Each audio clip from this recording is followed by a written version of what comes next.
क्या? Hello students, good morning. 9th class के Hindi medium science में आप सभी का स्वागत है। चैप्टर 10 हम कर रहे हैं जिसका नाम है गुरुत्वाकर्षण। गुरुत्वाकर्षण गुरुत्वाकर्षण में हम कर रहे हैं आज का चैप्टर में गुरुत्वाकर्षण का चारित्रिक नियम। इससे पहले हम देख चुके हैं कि गुरुत्वाकर्षण बल क्या है। सभी वस्तुओं पर गुरुत्वाकर्षण बल लगता है, चाहे छोटी चाहे बड़ी हो। तो दो वस्तुएं परस्पर एक दूसरे बल लगाती हैं, लेकिन गति वही करेगी जिसका वजन कम होगा। ठीक है बेटा। और वो किन किन बातों पर निर्भर करता है बल, आइए अब हम देखते हैं। तो गुरुत्वाकर्षण का सार्वत्रिक नियम, यूनिवर्सल लॉ ऑफ गुरुत्वाकर्षण, ग्रेविटेशन हम देख रहे हैं। विश्व का प्रत्येक पिंड प्रत्येक अन्य पिंड को बल से आकर्षित करता है, जो दोनों पिंडों के द्रव्यमानों के गुणनफल के समानुपाती। क्या कह रहा है बेटा? देखो, जो फोर्स है वो बल है, वो फोर्स जो बेटा वह दोनों वस्तु, मान दो वस्तु हैं, एक है m1 एक है m2 वस्तु। ठीक है ना। इनका ये मास, दो वस्तुओं का, ऑब्जेक्ट 1 है ऑब्जेक्ट 2 है, और उनका मास है m1 m2, उनके गुणनफल के समानुपाती। यानी कि अभी तक इसमें बेटा क्या नहीं आया है, इसमें अभी तक इक्वलिटी का निशान नहीं आया है। अब इक्वलिटी का निशान इसमें लेकर आएंगे। ठीक है बेटा। तो देखो, इसमें एफ जो है वह प्रोपोर्शनल है दोनों द्रव्यमानों के गुणनफल के और उन दोनों के बीच की दूरी के स्क्वायर के। ठीक है बेटा। ये है F is equal to F directly proportional to m1 m2 and inversely proportional to r square. ठीक है बेटा। अब ना इसको इक्वलिटी निशान इसमें लेकर आना है, तो हम कैसे करेंगे? F is equal to G gravitational constant. कौन बन गया बेटा? ये ग्रेविटेशनल कांस्टेंट जी m1 m2, ठीक है, एंड बाई आर स्केयर। ठीक है बेटा। अभी देखो, ये दो वस्तुएं हैं ए और बी, इन दोनों का जो मास देती है m1 m2 कर लो, फिर जैसे कि बड़ी वस्तु का मास कैपिटल एम कर लो, छोटी का स्मॉल एम कर लो, इस प्रकार से कर लेते हैं। F is equal to G m1 m d square. ठीक है, आर स्केयर डी स्केयर, दोनों के बीच की डिफरेंस जो है कि दो एक समान पिंडों के बीच गुरुत्वाकर्षण बल उनके केंद्रों को मिलाने वाली रेखा की दिशा में निर्देशित होता है। ठीक है ना। उन दोनों को मिलाने वाली दिशा, यानी कि वो उस तरफ से बल लगा रही है, वो उस तरफ से बल लगा रही है। आइजैक न्यूटन का जन्म इंग्लैंड में ग्रैंथम के निकट वुल्सथोर्पे में हुआ था। विज्ञान के इतिहास में वह प्राय सबसे अधिक मौलिक तथा प्रभावशाली सिद्धांतवादी के रूप में जाने जाते हैं। वे एक निर्धन कृषक परिवार में जन्मे थे, लेकिन वे खेती के काम में कुशल नहीं थे। 1661 में शिक्षा ग्रहण करने के लिए वो कैम्ब्रिज विश्वविद्यालय चले गए। सन 65 में कैम्ब्रिज में प्लेग फैल गया और न्यूटन की एक वर्ष की छुट्टी मिल गई। ऐसा कहा जाता है कि इसी वर्ष उनके ऊपर सेब गिरने की घटना घटित हुई। इस घटना ने न्यूटन को चंद्रमा को उसकी कक्षा में बनाए रखने वाले बल तथा गुरुत्व बल के बीच संबंध की संभावना की खोज करने को प्रेरित किया। इससे उन्होंने गुरुत्वाकर्षण का सार्वत्रिक नियम खोज निकाला। विशिष्ट बात यह है कि उनसे पहले भी बहुत से महान वैज्ञानिक गुरुत्व के बारे में जानते थे, परंतु किंतु वे उसके महत्व को समझने में असफल रहे।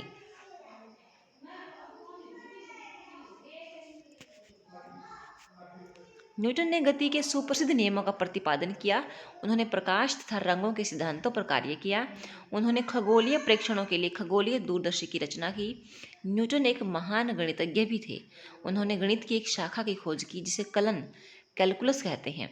इसका उपयोग उन्होंने यह सिद्ध करने के लिए किया कि किसी एक समान घनत्व वाले गोले के बाहर स्थित वस्तुओं के लिए गोले का व्यवहार इस प्रकार होता है जैसे कि उसका संपूर्ण द्रव्यमान उसके केंद्र पर स्थित हो। न्यूटन ने अपने गति के 3 नियमों तथा गुरुत्वाकर्षण के सार्वत्रिक नियम से भौतिकी विज्ञान के ढांचे को बदल दिया। 17वीं शताब्दी की प्रमुख वैज्ञानिक क्रांति के रूप में न्यूटन ने कोपरनिकस, केपलर, गैलीलियो तथा अन्य के योगदान को अपने कार्यों के साथ एक नए शक्तिशाली संश्लेषण के रूप में सम्मिश्रित किया। यह एक विशिष्ट बात है कि उस समय तक गुरुत्वीय सिद्धांत का सत्यापन नहीं हो सका था। यद्यपि उसकी सत्यता के बारे में कोई संदेह नहीं था, लेकिन सत्यापन भी नहीं हुआ था।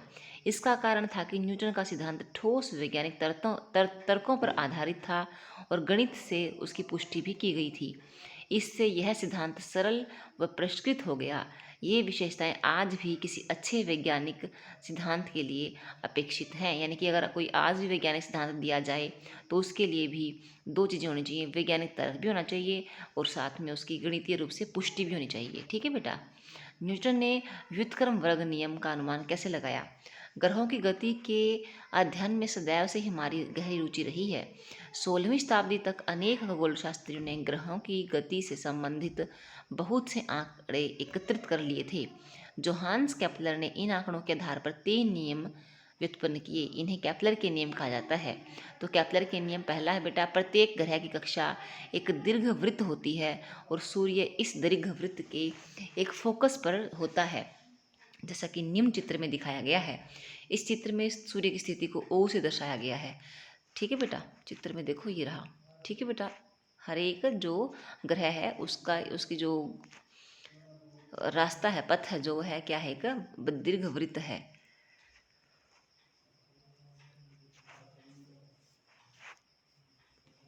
सूर्य तथा ग्रहों को मिलाने वाली रेखा समान समय में समान क्षेत्रफल तय करती है।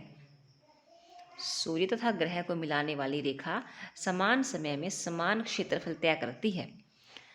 इस प्रकार यदि A से B तक गति करने में लगा समय C से D तक गति करने में लगे समय के बराबर है, तो क्षेत्रफल OAB तथा क्षेत्रफल OCD बराबर होंगे।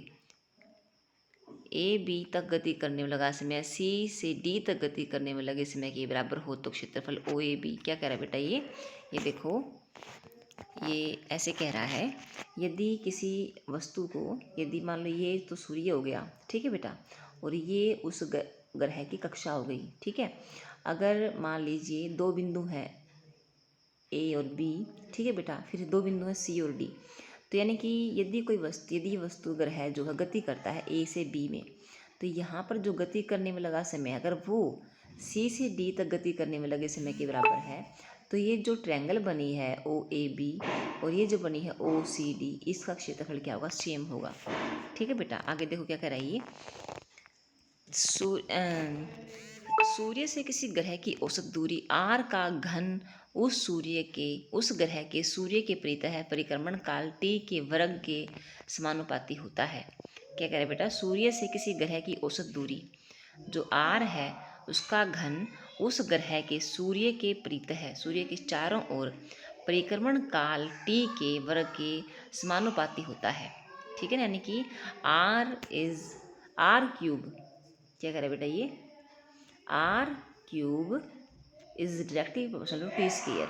ठीक है, ये कह रहा है ना, ये r cube is directly proportional to T square, यानी कि r cube by T square, r cube by T square is equal to constant, स्थिरांक। ठीक है बेटा, आगे देखो, यह जानना महत्वपूर्ण है कि ग्रहों की गति की व्याख्या करने के लिए केपलर कोई सिद्धांत प्रस्तुत नहीं कर सके। न्यूटन ने यह भी दिखाया कि ग्रहों की गति का कारण गुरुत्वाकर्षण बल है जो उन पर लगता है। न्यूटन ने केपलर के तीसरे नियम का उपयोग करके गुरुत्वाकर्षण बल का परिकलन करने में किया। पृथ्वी का गुरुत्वाकर्षण बल दूरी के साथ घटता है। एक सरल तर्क इस प्रकार है, हम कल्पना कर सकते हैं कि ग्रहों की कक्षाएं वृत्ताकार हैं। मान लीजिए कि कक्षीय वेग v तथा ग्रह की कक्षा की त्रिज्या r है, तब परिक्रमा करते हुए ग्रह पर लगने वाला बल F is equal to v square by r। यदि परिक्रमण काल t है तब v is equal to 2 pi r by t, अर्थात v square is equal to r square by t square. इस संबंध को इस प्रकार भी लिखा जा सकता है कि v square 1 by R into R cube by T square, क्योंकि r cube by T square Kepler के तीसरे नियम के अनुसार एक स्थिरांक है। अतः v square is equal to 1 by R तथा इसे f is equal to v square by R के साथ संयोजित करके हम प्राप्त होता है f is equal to 1 by R square, तो यानी कि r स्क्वायर इस प्रकार से प्राप्त हुआ। उसको यहाँ पर देखो, यहाँ पर आर स्क्वायर लेने के लिए, ठीक है ना, डी स्क्वायर या आर स्क्वायर। ठीक है बेटा, आगे देखो,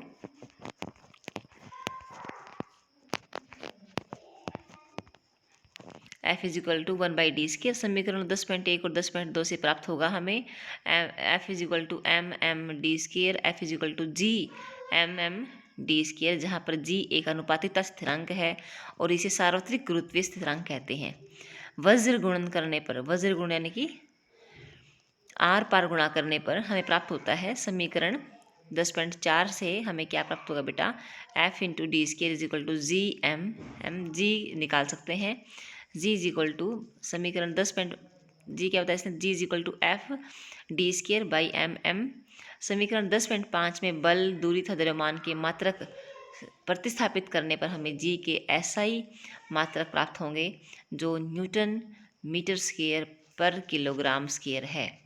फोरस का बल का जो मात्रक है वो न्यूटन है, डी का क्या होता है, मीटर होता है, डी डिस्टेंस ही तो है, ठीक है बेटा, मीटर होता है, डी का स्क्वायर तो एम का स्क्वायर हो गया, और बाई MM है, MM क्या है, 2 किलोग्राम है, 2 वस्तु है ना, उनका किलोग्राम किलोग्राम में वजन है तो किलोग्राम गुणा किलोग्राम किलोग्राम स्क्वायर हो गया, ठीक है।